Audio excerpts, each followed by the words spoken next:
good morning අද සන්ඩේ එකක් උදේමනේ බවල් දෙනවා මම මේ දහම් පාසලට දාලා එන ගමන් දැන් මේ ගාම මම යන්න ඕන සුපර් මාකට් එකටත් මොකද මේ බඩු ටිකක් ගන්න තියෙනවා ඊට අමතරව අද ලන්ච් එකට ගෙදරට එනවා දෙන්නෙක් ඒගොල්ලන්ට ලන්ච් එක රෙඩි කරන්න තියෙනවා ඉතින් අවශ්‍ය බඩු ටිකකුත් තියෙනවා ඒ ටිකත් අරගෙන මොකද දැන් සන්ඩේ උදෙන්ම ගියේ නැත්නම් ඔය කොළ ಜಾති හැම සුපර් මාකට් වල හවස් වෙනකොට නැති වෙන නිසා මම දැන් මේගොල්ලන්ගේ දහම් පාසලට දාලම මේ සුපර් මාකට් එකට යනවා මේ දවස් ටිකේම ඒක නිසා ඉතින් සුපර් මාකට් එකට ගිහිල්ලා ඒ අවශ්‍ය බඩු ටික අරගෙන ආපහු ගෙදර යනවා ඒ අනතුර මම අද කරන වැඩ ටිකත් සේරම මම පොඩ්ඩක් දාන්නම් ඒකත් බලා ගන්න පුළුවන් අද මොනවද මම ලන්ච් එකට හදන්නේ කියලා ස්පෙෂල් මොන හරි හදන්න ඕන. හරි එහෙමනම් ඉන්න රැඳිලා මගෙත් එක්කම.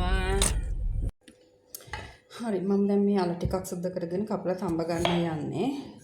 අද මම හදන්නේ අල කරි එකකුයි චිකනුයි ඊට අමතරව සලාඩ් එකක් හදලා පපඩම් ටිකක් බදිනවා. ඒක තමයි අද මගේ මෙනු එක. මොකද මේ ලන්ච් වලට එන්නේ ෆොරිනර් කෙනෙක්. මගේ සිස්ටර් ඉන් ලෝ ඇමරිකාවේ ඉන්න ෆොරිනර් කෙනෙක්. ඉතින් එයා වැඩිපුරම ආස යෙලෝ රයිස්ුයි චිකනුයි අලයි වලට තමයි. ඉතින් ඒක නිසා අද මෙනු එකේ ඒක තමයි මම හදන්න කියලා හිතුවේ. මම ඒ අතරතුර චිකන් ටිකක් මැරිනේට් කරගත්තා. මගේ ළඟ මැරිනේට් කරපු චිකන් එකකුත් තිබුණා. ඒකත් එක්ක මට හිතෙනවා මදි වෙයි කියලා. ඒ නිසා මම තව ටිකක් මැරිනේට් කරගත්තා. ඒක ටිකක් වෙලා මම දැන් තියනවා. ඒ අතරතුර මම යන්න අවශ්‍ය කරන කලබනා ටික සේරම කපා ගත්තා. ලුණු ගම්මිරිස් ලුණු සුදු ලුණු කුරුදු පොත්ත ක්‍රම්පේ කරපිංචා ඔය ටික ලෑස්ති කරගෙන තියෙන්නේ. දැන් ඉතින් කැම ටික හදා ගන්න තියෙන්නේ. ඊට අමතරව කහපතක් හදන නිසා මම හා ටික සෝදලා ඒ ටික පෙගෙන්නත් තියන්න ඕන.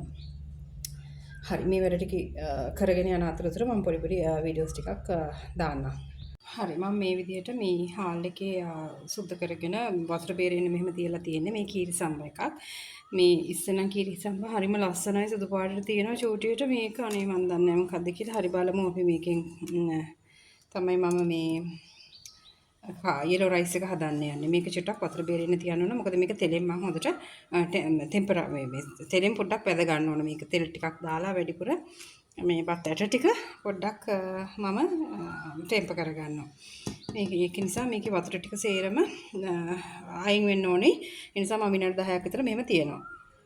මම දැන් මේ චිකන් එක හදාගන්න යන්නේ. මම මේකට අවශ්‍ය කරන දේවල් ටික දාලා මේ චුට්ටක් ඩ්‍රයි කරගන්නවා. මේවා ටික තෙල් දාන්න කලින් මම මේකට මේ තයිම්සුයි බේලිස්ුයි කුඩු කරගත්ත ටිකකුත් දාලා තියෙනවා. මොකද මගේ ළඟ එහෙම කුඩු වෙච්ච පැකට් එකක් තියෙනවා. ඒකෙන් මම චිකන් වෙනකොට චිකන් ස්පෙෂල් වහා චිකන් මාළු සමහරවිට මාළු එකක් දානවා. ඒවට මම පොඩ්ඩක් ඒකෙන් ටිකක් එකතු කරගන්නවා. ඒකට පොඩි අවුල් රසයක් එනවා. මේ විදිහට මේක try කරගෙන තමයි මම තෙල් ටික එකතු කරගන්නේ. මේකට තෙල් ටිකක් එකතු කරගත්තා. මේ ටික මෙහෙම ටෙම්පරාදු වෙන්න දෙනවා. ටිකක් වෙලා ඊට පස්සේ මම චිකන් කෑලි ටික මේකට එකතු කරගන්නයි යන්නේ.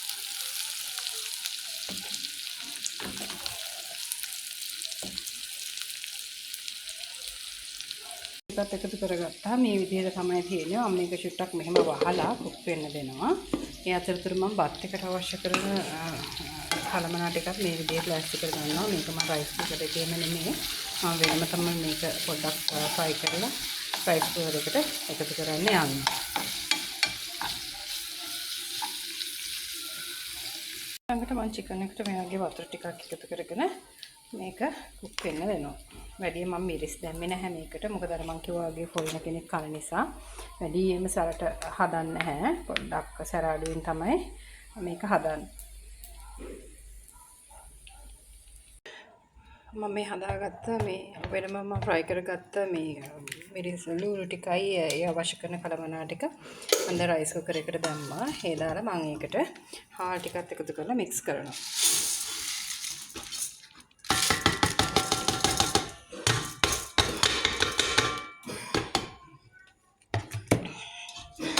මේ විදිහට එකක් මම පොඩ්ඩක් මේකම හාල් ටික පොඩ්ඩක් ටෙම්පර් වෙන්න දෙනවා.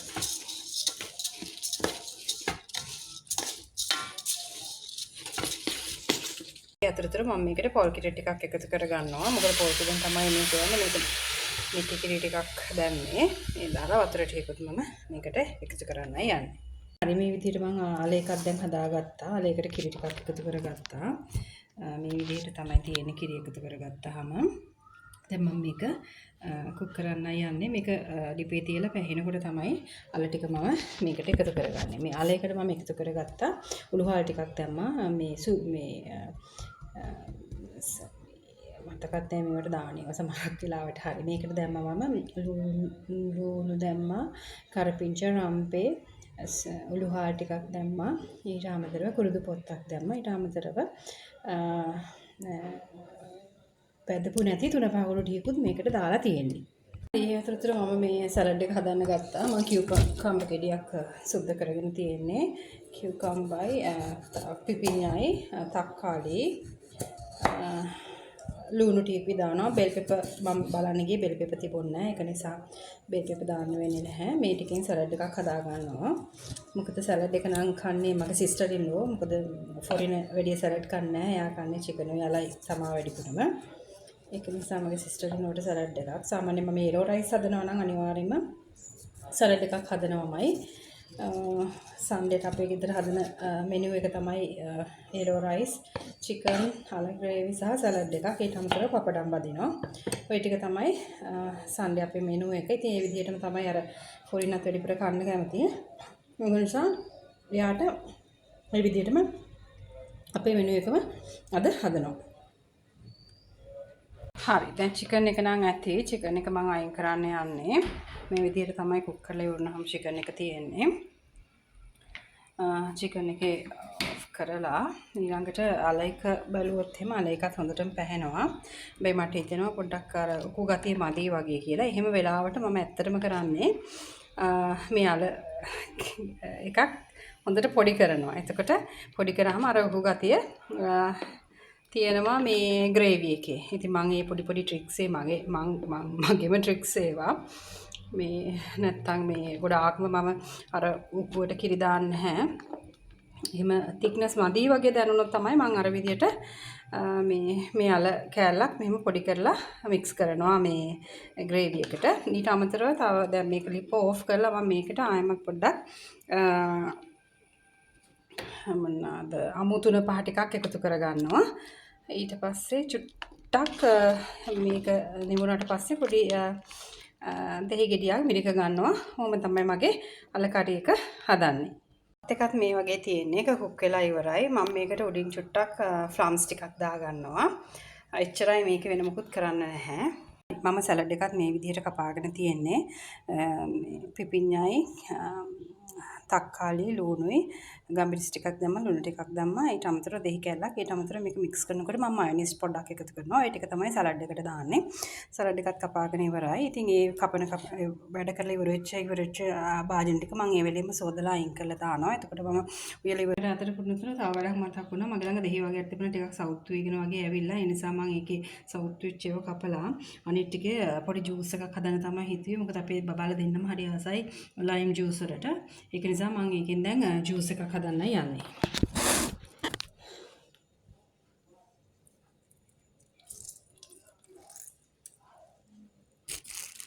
මේගොල්ලන්ගේ ජූස් එකත් මම හදලා තියන්න හිතුවා. මේගොල්ලන් වැඩි වතුර බොන්නේ නැහැ. බොන්නේම මේ වගේ ජූස් එකක් තමයි. නිකන් ජූස් එක දාලා මේ වතුර දාලා තමයි බොන්නේ. මොකද සීනි දාන්නෙත් නැහැ ඒගොල්ලන්. ඒ නිසා එන අතරතුර මොකද පොඩ්ඩක් අර අපේ කෑම කඩදාන නිසා මෙයා සෑහෙන්න මේ කෑම කන ගමන් ජූස් බොනවා. ඉතින් මුළු ජූස් එකක්ම මෙයාට හදලා තියන්න ඕන මේ ලන්ච් ගන්නකොට. මේ වගේ පිරෙන්නම ජූස් එකක් මම හැදුවා. දැන් මේක ෆ්‍රිජ් එකේ දානවා. ඒගොල්ලන්ට දෙන්න.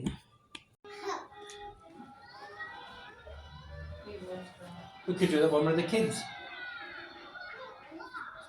Tanisha, can I try that for you? ඉතින් ওই විදිහට තමයි සන්ඩේ දවස් ගෙවුනේ ලන්ච් එක අරගෙන ඒගොල්ලන් එන්ජොයි කරා ලන්ච් එක. ඉතින් අපේ වීඩියෝ නරඹුවට ස්තුතියි. අපිත් එක්ක එකතු වෙලා මෙන්න අපිට subscribe කරන්න.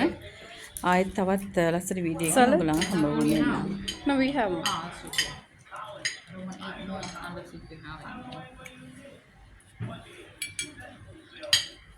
Johnny needs papadam.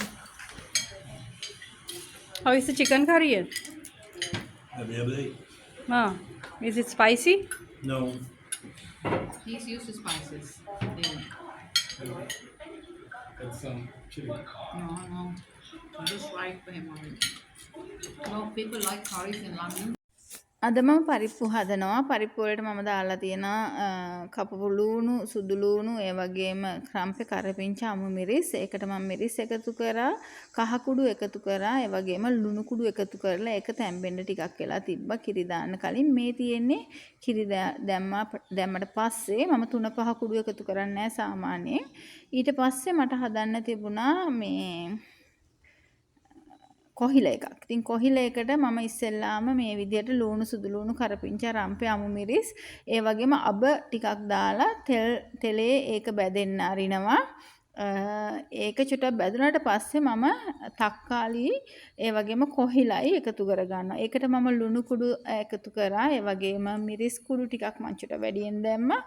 ඒ වගේම කහ කුඩු සහ අමු 3-5 කුඩු එකතු කර ගන්නවා. තව උළුහාලුත් එකතු කරනවා. ඒ වගේ මේ එකතු කරන්නේ උම්බලකඩ කුඩු ස්වල්පයක්. ඒ වගේම මම එකට ගොරක එක කෑල්ලකුත් දානවා. මොකද තක්කාලි දාලා තියෙන හින්දා වැඩිපුර ඇඹුල් අවශ්‍ය නැහැ. ඒක නිසා මම එක ගොරක කෑල්ලක් දැම්මා. මේ විදිහට තමයි කොහිල එක තැඹුණාට පස්සේ ඊට පස්සේ මම චිකන් කරි එකක් හදනවා. මේ චිකන් කරි එක අර වගේම සුදු ලූණු ඉඟුරු අමු මිරිස් රම්පේ කරපිංච ඒ ටික බැදෙන්න ඇරලා චිකන් ටික දාලා ඒකට මම එකතු කරනවා මිරිස් කුඩු ඒ වගේම බැදපු 3-5 කුඩු ඒ වගේම ලුණු කුඩු කහ කුඩු ඒ වගේම මම ඒකට තව දානවා බේ ලීෆ් එකක් සහ මෙන්න මේ එකතු කරන්නේ සූදුරු ටිකක් අතේ පොඩි කරලා. ඉතින් සූදුරු දැම්මම ටිකක් අමුතු වෙනස් රසක් එනවා. ඒ වගේම මම ඒකට ගොරක කෑලි 2-3කුත් එකතු කරා චිකන් කරි එකට. ඊට පස්සේ මම හදන්න හැදුවා මේ බිමල් එකක්. බිමල් ටිකක් තෙල් දාලා හදන්න ඕනේ කියලා හිතුවා. ඒකටත් මම ලූණු රම්පේ කරපිංචා සුදු ලූණු ඒ වගේම අමු මිරිස් ටිකක් බැදෙන්න ඇරලා ඊට පස්සේ මම මේ තිබ්බඩු ටිකක් තිබිලා ඒ ටිකත් ඒකටම ඇඩ් කරා ටිකක් බැදෙන්න අරිනවා. ඒ ඔක්කොම ටික ඒක ටිකක් බැදීගෙන එනකොට මම ඒකට එකතු කරනවා ගම් මිරිස් කුඩු ඒ වගේම මිරිස් කුඩු ටිකක් සහ කෑලි මිරිස් ටිකකුත් මම ඒකට එකතු කර ගන්නවා මේ බිම්මල් තෙල් දාන එකට. ඉතින් ඊට පස්සේ කහ කුඩු ටිකකුත් එකතු කර ගන්නවා. ඊට පස්සේ මේ ඕගොල්ලන්ට පේන්නේ ඉස්සෙල්ලා මම උණු වතුරෙන් ටිකක් උතුරන වතුර ටිකක් දාලා ටිකක් පැත්තකට තියලා මිරිකලා ගත්ත බිම්මල් ටික. ඒකට මම දානවා උම්බලකඩ කුඩු ටිකකුත් ඒ වගේම සෝයා සෝස් සහ ඔයිස්ටර් සෝස් ටිකක් දානවා. එච්චරයි. මේ ඒකටම ගැලපෙන විදිහට තව බිත්තර ටිකකුත් මම තම්බන්න ඕනේ කියලා හිතුවා. ඉතින් අද මම කෑම එකක් දෙන්න ඉන්නවා ප්‍රෙග්නන්ට් අම්මා කෙනෙකුට. ඉතින් ඊයේ හදපු අඹ මාළුවකුත් තියෙනවා. ඔන්න ඔය විදිහට තමයි යාගේ කෑම එක මම ලෑස්ති කරේ. ඉතින් මම මේ විදිහටම කෙසෙල් කොලයක හස්බන්ඩ්ටත් අද දාලා යවුවා. ඉතින් මේ තියෙන්නේ මම කැමතිම දේ බබාගේ ටිෆින් බොක්ස් එක හදන එක. අද යාට තියෙනවා ස්ට්‍රෝබෙරි තියෙනවා, ඒ වගේම කිවි, පෙයාස්, රතු ඇපල්, ග්‍රීන් ඇපල්, ඒ වගේම යෝ